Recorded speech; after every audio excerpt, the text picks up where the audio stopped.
Good morning, good evening, good afternoon, or good night, whatever time of dimension that you are in. This is your host, Chris. Welcome to Interstellar Frequency.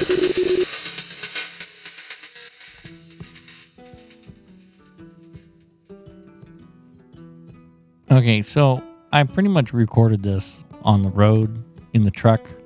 So excuse the audio for it, but here you go. Tonight episode is a really unique episode in my personal experience, looking through my eyes. Now, I don't know about many of you, but some of us that have been out there and some of us have seen or had some form of relation or correlation to something that is called the telegraph system. Now, when I was a kid, I was absolutely fascinated by the whole Morse code telegraph system. And what I've seen and noticed was a lot of the telegraph system was along the railway line. When back in the days of old, or Knights of Gold situation, we had these telegraph lines that ran along the railroad track that would go from station to station. And if you wanted to send a message to someone, you could do it. And I was talking to my wife, and I was losing my mind because I have not seen the telegraph poles along the railroad track in ages. And it's been many years, 14 years of truck driving, and I haven't been out across the country in a long time. And I actually got to go to Portland, Oregon. And as I was driving through, I was sitting there going, "Oh my God, I just want some of the wire. I cut like a small foot wire and hang that up on my wall. I know I'm a dork. Don't judge me, okay?" I hang that up on the wall and put a placard above it and say, "This was the old telegraph system that we used to communicate with. Now we're communicating with cell phones and everything, and I'm doing the show on a cell phone." And I was telling my wife about this, okay? The most remarkable thing about this is, like, "Honey, you got to think about something right now." And she's like, "What?" And I'm like, "Look, right now, if we rewind history at this present moment in time and dimension that we're in, we rewind it to the era of maybe 1923, 100 years ago." She goes, "Yeah." I go, "I would not be driving a semi. I would be driving oxes with a covered wagon with, leather in the back, going from the town of, Hesperia, California to Portland, Oregon to deliver goods and, deliver the harvest of what I did." And she's like, "Yeah?" And I'm like, "Yeah. Okay, I would be doing the Oregon Trail." And she's like thinking about it, and she's like, "Wow, that's kind of interesting." I go, No, it's not. Wait, just follow me on this." And she's like, "Okay." So now I'm asking you guys to follow me on this. Let me describe this to you. So rewind to 100 years ago in this very day. I would be in a non-semi. I would be driving oxes with my goods and possibly my child with me. And I would pretty much be going to Portland to deliver goods. I would set out in the beginning of April in Hesperia, California, to travel to Portland, Oregon. And it would take me an almost 2 months time to get to the destination. I would land in Portland, Oregon, thereabouts. Hopefully that during the Oregon Trail I wouldn't lose a wheel, or I wouldn't lose the death of an ox, or I wouldn't get shot by a bow and arrow, or all the different stuff that I doubt I would ever get shot by arrow. Come on, listen to me. I would be sitting there having a meeting, and I would be giving goods, and I would trade. Come on, this is me we're talking about. I cult of personality here. I would be like, I would probably be very known. I'm pretty sure of it. Very known among the tribes. Anyhow, I digress. In this situation, I'm telling her that I would be landing up in Portland. And as I was at the present time, today's date, I had went through Portland, Oregon, and I saw the telegraphs, the wiring along the railroad line, and they're all bent and broken and messed up and everything, and it's just like, oh man. And I'm just losing my mind over it and freaking out. I'm like, I want a picture of that. I want it really bad. Because this is a part of history. Something that I'm putting out here over the cosmos through interstellar dimension of frequencies. I'm putting out here in the world that we'll travel the stars one day through frequencies. And yet, 100 years ago, our communication was done through frequencies. And that in itself is amazing. Amazing. Amazing. Just to think about how that it would take me 2 months driving the oxes all the way up to Portland, doing the Oregon Trail, surviving that, and the harsh weather during the springtime, trying to make it there. And then once landing, I would have to turn around, go to the Union Station, contact my wife via telephone. But it wasn't telephone as we know today. It would be telegraph. And there it is. I'd tell the message to the wife, hey, I made it here safely. Didn't lose any oxes. Da-da-da-da. I'm going to take care of some business. I'll be home in the fall. Love you. Tell the kids I said hi. And I will see you soon. Let me know you received the message. And then that would take probably an hour for her to receive that message. It would travel down the telegraph line, by Morse code, kind of deal. And it would go from one station. They would receive the message, then transfer the message to the other station, and then it would travel down that line. And it would just simultaneously travel down the line by the work of other people receiving the message and then sending the message. And I would obviously pay to have that message sent, and it wouldn't be cheap either. It would be kind of costly. It wasn't something that you could just easily do and make a phone call like you can today. And oh my God, just to think about that, I would send the message early in the morning at like 7 a.m. as soon as they opened up, send out the message. And then I would wait there all day or tell the union rep that was there at the station, hey, I'm going to be over here at the saloon.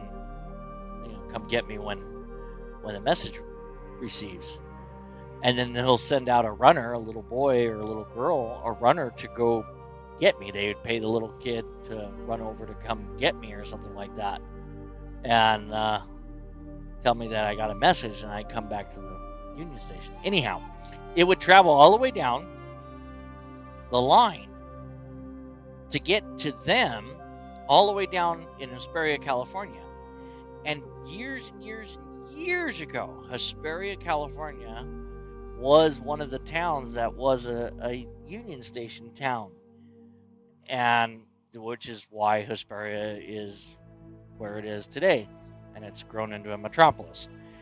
And back in the day, I was a kid fascinated with the telephone wires, and I was shocked because, being me and very inquisitive, I noticed all the power lines were going all over the world and all the different houses and everything like that. And then there's these special type lines that went along the railroad track. And you could, back then, I remember this very vividly too. Back then, the wires that ran along the Santa Fe Railroad in Hesperia would go to the Hesperia building. That is still there today. That building still stands. And the wires would trail off from the location, and they would all come in to the building, and then that's where the person sat and did the messages of receiving and sending. And then the wires would go back out from the other side of the building and then get back on the rail line and then go down to San Bernardino or LA or whatever they were sending the message to. And to think about it, that my wife would be at home.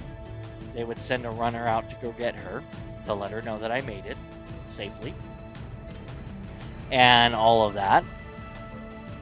She would come back and tell me what's going on, that so-and-so stopped by, so-and-so uncle or aunt or something, or family member came by and they missed me because I was out delivering goods with driving oxes and, horses or something, right? And just the only difference is, since today is 2023, I think. Yeah, 2023. I'm driving, 450 horses is what I'm driving versus, 4 to 8 horses. That's a trip to think about. And oh my God, what an era of time and dimension that would be. Yeah, it would seem so much more simpler, but also so much more dangerous too at the same time.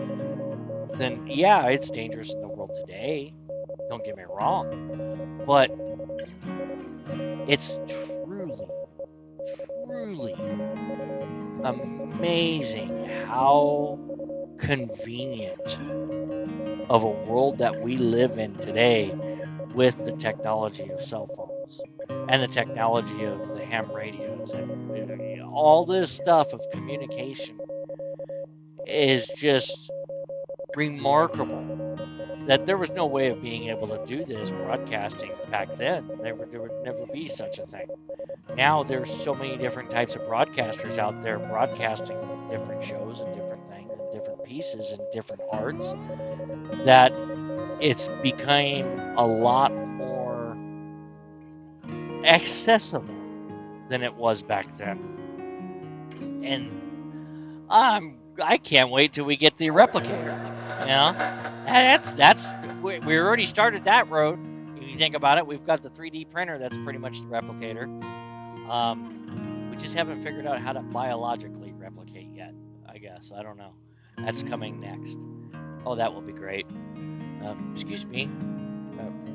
Replicator or computer?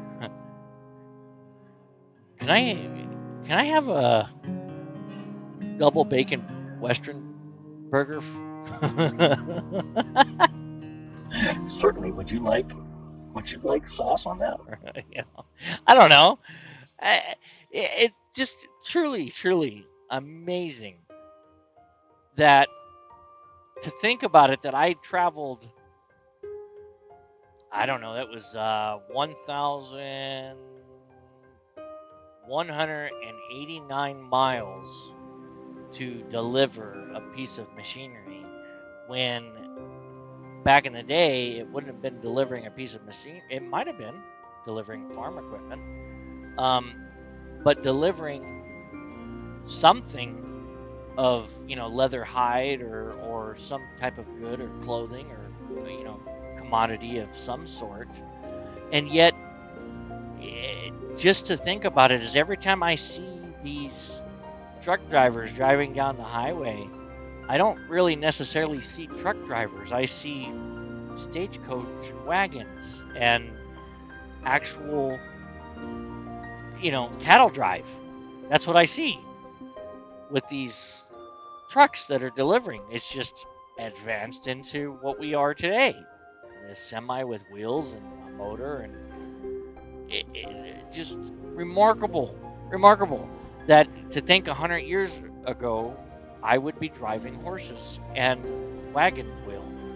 And I've always been fascinated by that. Wagon wheel, wagon horses. And yet I am still, even though with fascination of wagon wheel, wagon horses, I'm still driving a wagon. Kind of. With 450 horses in today's technology. And truly, that's remarkable. It's a lot faster. It takes like a couple days to get from Southern California to northern Portland, Oregon. And that could be done in, 2 days tops. And within a 10-hour window of doing that drive time. And oh my God, that in itself is so amazing to think that I'm really glad that I'm actually driving a semi and not driving cattle, because I would be moving 1.5 miles an hour each day, 14 hours in the day of daylight, and then hunkering down at nighttime out of the weather elements, trying to stay dry from the weather that goes across the landscape. There would be no roads, there would be no houses, there would be no power lines, there would be nothing here, just open land with bison and tigers and bears and antelope and cantaloupe and antelopes and ouzels.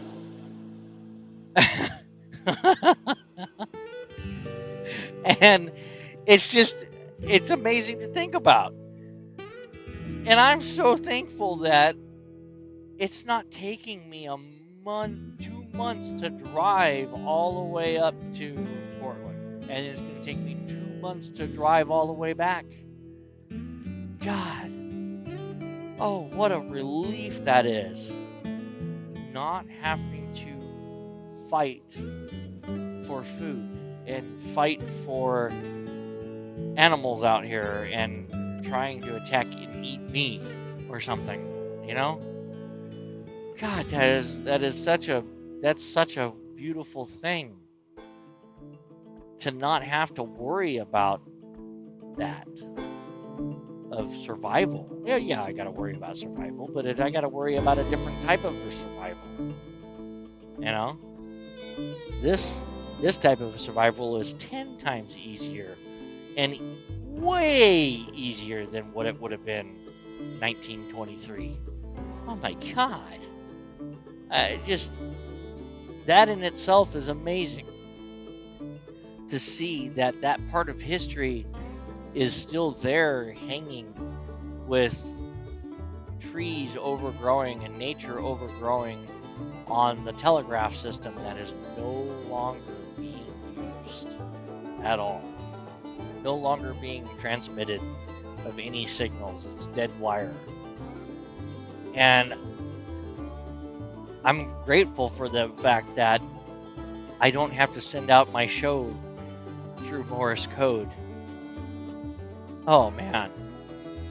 Can you imagine how long that would take to decode that message?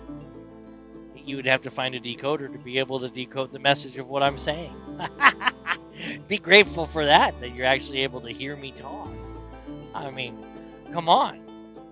What a world we've come to with the technology and the things that have progressed so much more, and with AI on the rise.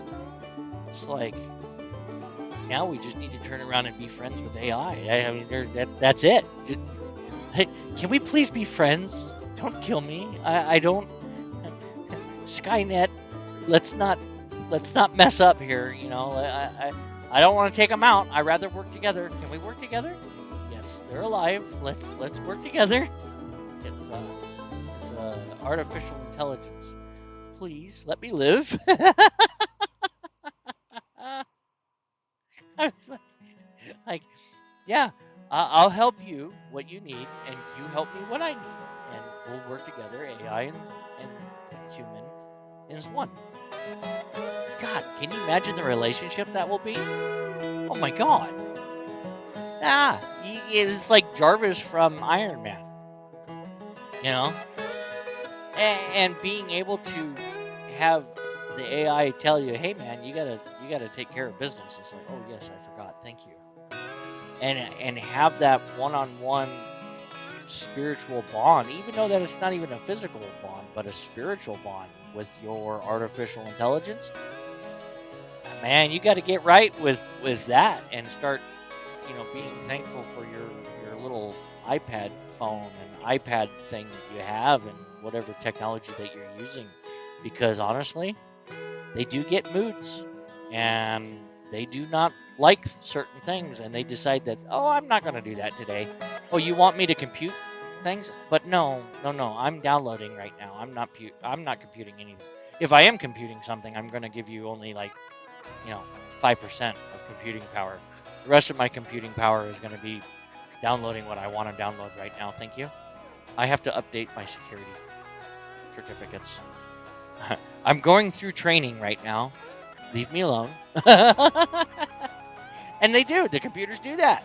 So you better start being a little bit more respectful to what technology you do have, because one day, if you make it mad enough, it will turn on you. I'm pretty sure of it. I'm pretty sure. Don't make it mad. Enjoy the cell phone that you have. Enjoy the computer and tablet you have. Enjoy the tech connectivity of the frequencies that you have. Because someday they may decide, yeah, no, we're not doing that now. I know you want to do that. No, we're not doing that. And then you're going to go, shit. So yeah, that's what this episode is about. I had to tell you about it. It's like, wow, what an amazing difference of where we've came from long ago. Never mind all the religion, never mind all the politics, never mind all the shit. You know what, man? We're trying. Some of those are trying a little more than others, and then, you have outlandish laws like California not able to have menthol cigarettes. Are you freaking kidding me? No, that leads to children smoking tobacco. What the hell? Who came up with that? No, we can't have flavored cigarettes anymore. We can't have Worcestershire sweets because it's an addictive carcinogen that the kids are going to start smoking. They're going to start smoking pot before they start smoking freaking damn tobacco. Give me a break. So now in order to have cigarettes, you have to go outside of the country. Not outside the country. You have to go outside of California to be able to buy menthol cigarettes or flavored tobacco or flavored vapes or whatever. Come on. I don't know. Whatever. It is what it is. They're trying. Others are doing things that a lot of us have to stand up and go, no, that's not right. Let's not do that, please. And, then if you do stand up and do that, then you get accused of being something else that you're not. You're racist or something. I mean, there's all kinds of different things that come out. It's like, really? No, I'm standing up for this. I'm standing up for that. And just because I'm standing up for my beliefs, I'm considered this or that or labeled or whatever. That's starting to remind me of the old days of the Stone Age, the biblical days. Everybody's like, all it takes is one single person to rile up the mob, and everybody else jumps on the bandwagon. It's kind of like, well, that's basically where we're at today. One person says one thing, and the next thing you know, everybody's like, yeah, get them. I think we're a little bored or something, and maybe we need to figure out and put our energies elsewhere. I think that's what we've got to do. Put our energies elsewhere and start being grateful for what we do have, and that the planet hasn't said, you know what? I'm going to give you an infectious disease and kill off the whole entire planet.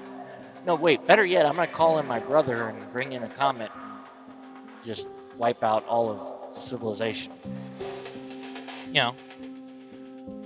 Mother Earth could do that. All it has to do is just freaking amplify the magnetic pole. Guess what? Now you have it. You have an incoming. Don't look up. Don't do that. Don't look up.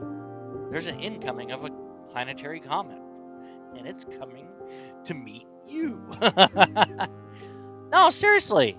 In reality-wise, we make the planet mad enough, it'll decide to correct itself, and there ain't a damn thing we can do about it. So be grateful and thankful for being allowed to live here on this precious blue marble that we have. Because one and the same, we came from it, and we will go back to it, and it's part of the life stream.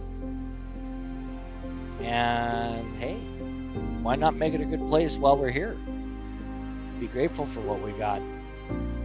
Just keep sharing on that love with everything. Never mind all the negative crap. I don't need to talk about it. If you want to hear it, you just go pop on the news, you can hear it. That's not here at this place, or at least this show. But there you have it.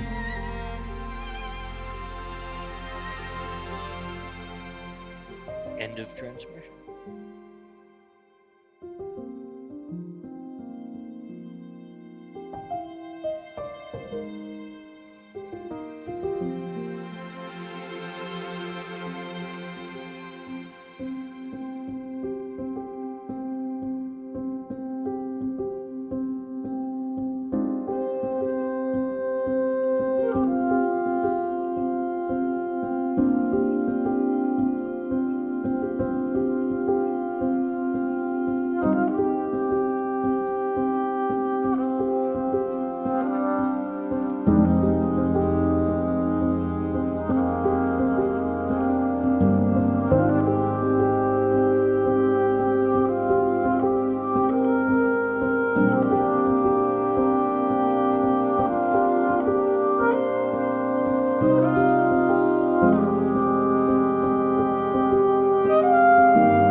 This is Interstellar Frequency. End of transmission.